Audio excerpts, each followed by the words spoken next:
En pharmacie, cette année, on aborde la rentrée avec un contexte de précarité. On a des étudiants qui se retrouvent obligés de travailler en pharmacie pendant leurs études. C'est quelque chose qui ne devrait pas être nécessaire en tant qu'étudiant. À côté de ça, on a une grande peur en ce début d'année qui sont les places vacantes en pharmacie.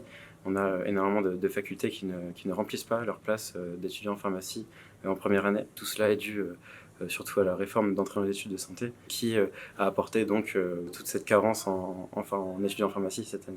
L'enjeu cette année, ça sera de surveiller et d'encadrer cette réforme d'entrée en études pour éviter que cette carence d'étudiants en pharmacie persiste et pourquoi pas revoir ces enseignements pour avoir des enseignements plus adaptés à nos études. On aimerait beaucoup plus d'enjeux numériques ou même d'écologie car c'est vraiment des thématiques importantes dans des études de santé. Plus de thématiques d'approche du patient. Et on a aussi donc la réforme du 3e cycle, donc la 6e année et après. Donc après pour l'internat essentiellement. Ça va changer en format de DES, donc diplôme d'études spécialisées. Il y a aussi donc des FST, donc des formations spécifiques transversales. Par exemple, on pourra faire de la recherche maintenant en officine ou en industrie beaucoup plus facilement.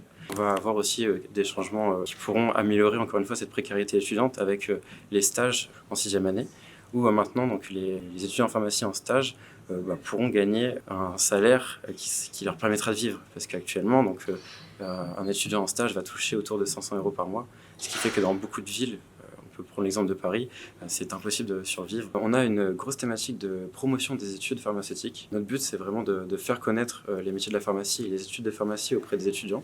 Donc que ce soit des étudiants qui sont déjà en études de pharmacie ou des lycéens et des collégiens. En pharmacie, énormément de métiers sont très peu connus. C'est peut-être aussi une des problématiques qu'on peut avoir en pharmacie, où notre filière est très peu attractive, dans le sens où les gens ne connaissent pas les métiers qui sont possibles.